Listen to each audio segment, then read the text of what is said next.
OK, merci. We're going to start in a sec. Merci, merci. Ça va? Ça va bien. Oh, yeah, we can be better. I've never felt better. All right. Ruben, let's start by a very simple one. How Donc is une it the question second très time around? simple. Quel effet ça fait pour la deuxième fois? Someone said out there, Quelqu'un first a time, dit, it can be an accident, but la second première time, fois, then ça it's peut être un accident, mais la deuxième fois, ça veut dire quelque chose. I mean, you are part of a history of cinema. On That's fait just how partie it de is l'histoire when du you cinéma win lorsqu'on when you win it one gagne time, but then la when you Palme win two d'Or times, then 2 fois. It's a Une small fois aussi circle of d'ailleurs, people. mais 2 fois encore it plus. is, it is. Ils ne sont pas nombreux à l'avoir eu 2 fois. Exactly, yeah. Is it true that the party to celebrate the Palme Est-il d'Or will be vrai on the que la cruise ship soirée outside pour the- célébrer la Palme d'Or va être sur un yacht à la sortie du palais? Oui, on va le faire exploser à la fin. This gentleman over there. Jan-Olof Andersson from Aftonbladet, Sweden.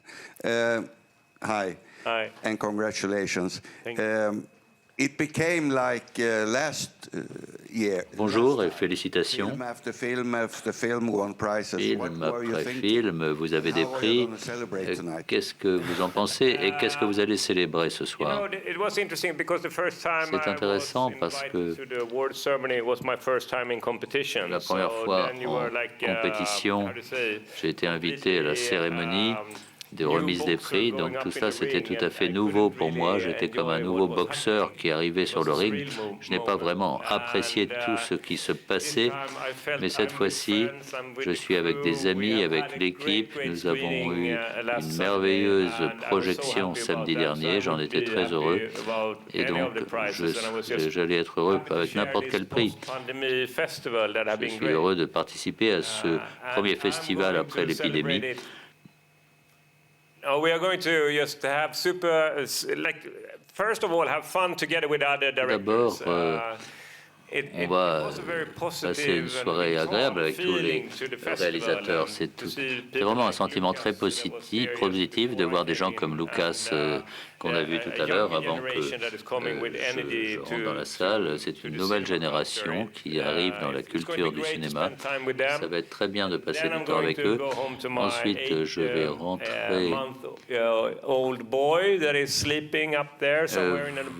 rentrer chez moi pour voir mon fils de 8 mois qui dort déjà à côté, et puis je vais changer les couches et aller dormir.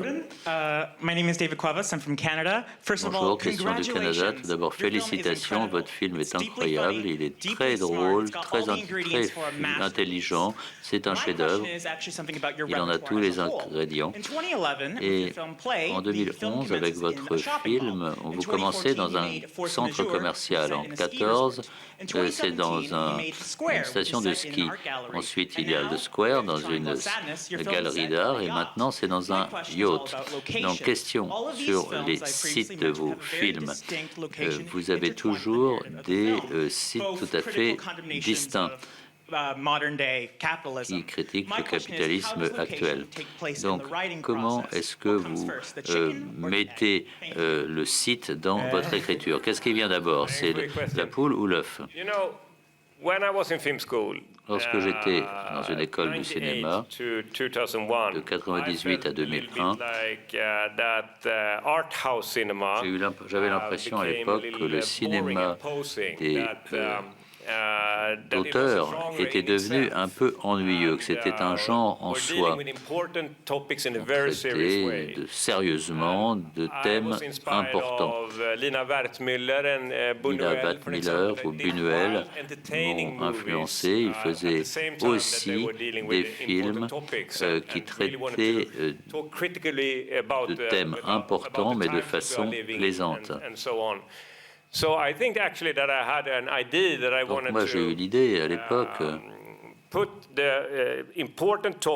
mettre des thèmes importants de notre époque dans un contexte qui donne envie d'être vu. Vous avez envie d'aller dans une station de ski, eh bien vous amenez le public dans un endroit où vous allez avoir envie de passer du temps et vous allez amener le public à discuter de thèmes importants. Même chose pour le Square. On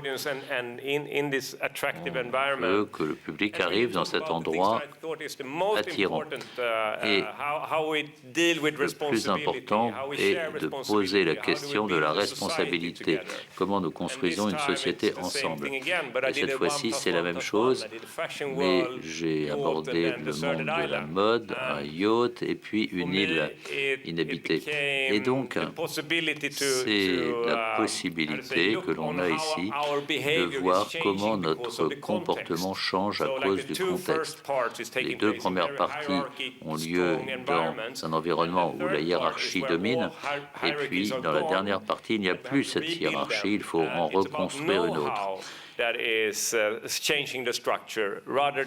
en fait, la façon dont on change la structure.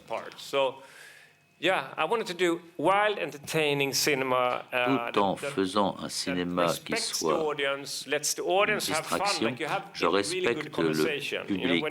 Lorsqu'on a une bonne conversation entre amis, on peut rire même si l'on aborde des sujets importants. Hi, Ruben. Congratulations, Anthony D'Alessandro from Deadline Hollywood. Quite Une question d'Hollywood. Très souvent, lorsque les films ont besoin d'un festival, ensuite ils vont dans les salles. Est-ce que vous avez l'intention de couper quelque chose?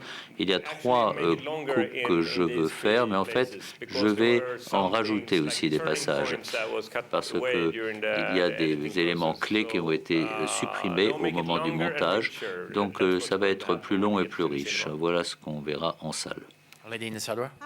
I'm Suparna from Rolling Stone India. My question Rolling is Stone, about that Inde. shit and vomit scene. Une question sur la scène des vomissements. La scène est longue, donc je voulais comprendre quel impact vous vouliez avoir en montrant une scène de vomissement aussi longue. No, I think that if you deal with explicit topics like that, si on a des sujets explicites de ce type, si c'est assez peu long, on n'arrive nulle part. Mais si ça va plus loin que ce que le public peut attendre, là, on surprend le public. Au début, je me suis dit...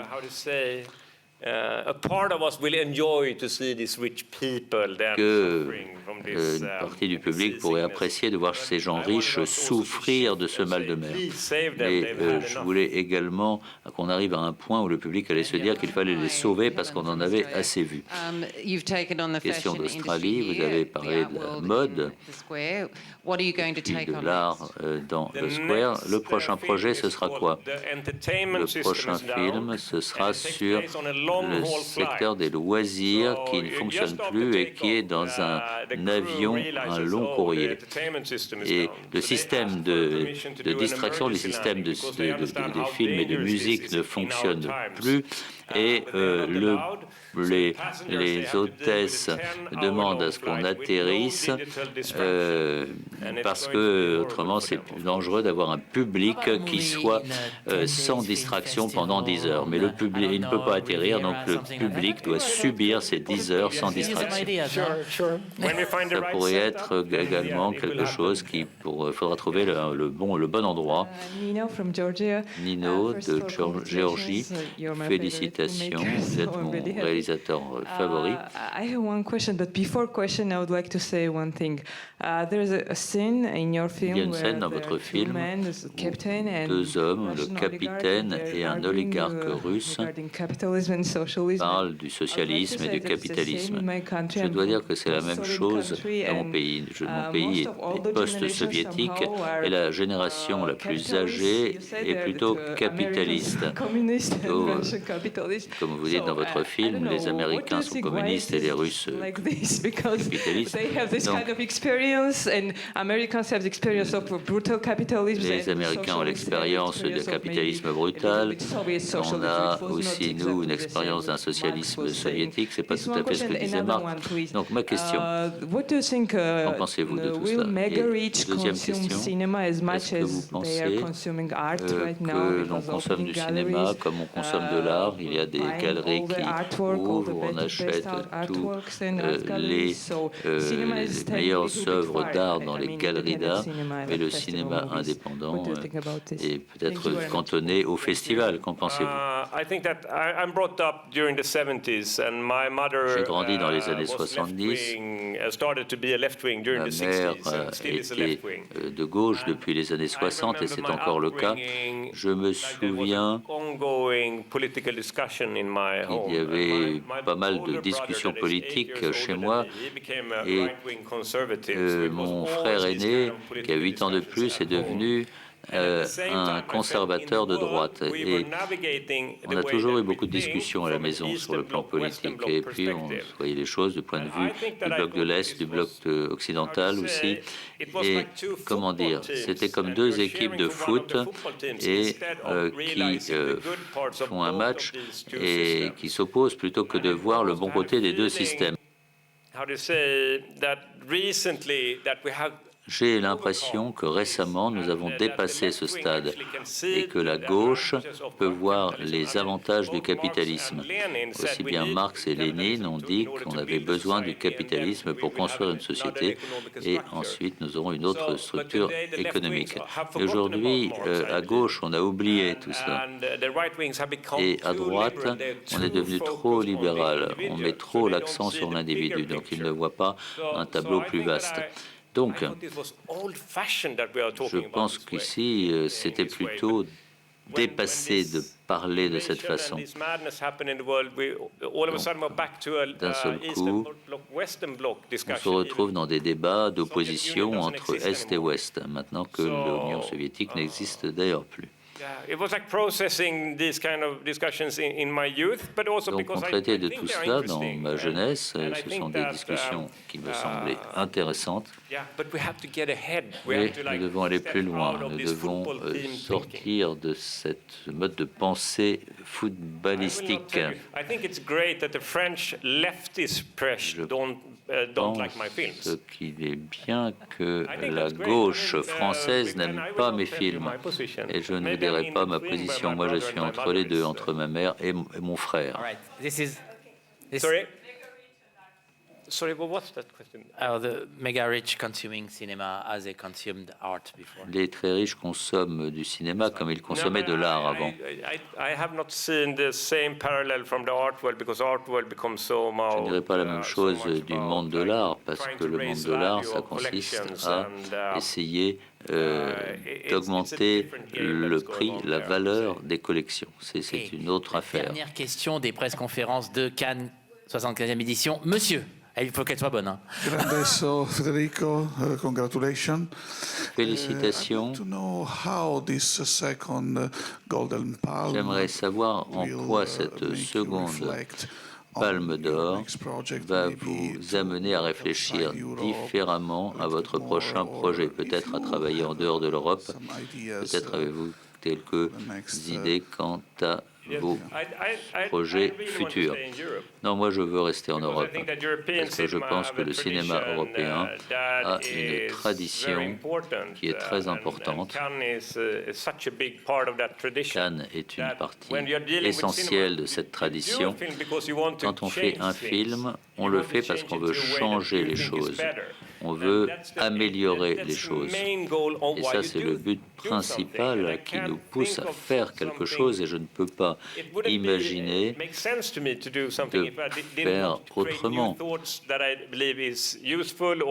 d'avoir de nouvelles idées qui me semblent utiles, pour lesquelles je serais prêt à me battre, des choses avec lesquelles je ne suis pas d'accord, que je veux remettre en question. Donc ça, c'est un petit peu le point de vue du cinéma européen. Donc, je vais rester en Europe, peut-être nous prendrons quelques fonds aux États-Unis pour faire des films européens. J'ai pensé que c'était très amusant avec ce film-ci. J'ai eu 2 milliardaires engagés dans la société qui ont beaucoup investi dans notre film. Lorsqu'on a les oligarques qui crient « arrêtez de dire des conneries et payez des impôts », eh bien, je pense que c'est important aussi d'utiliser des fonds américains. Monsieur Osloon, merci beaucoup.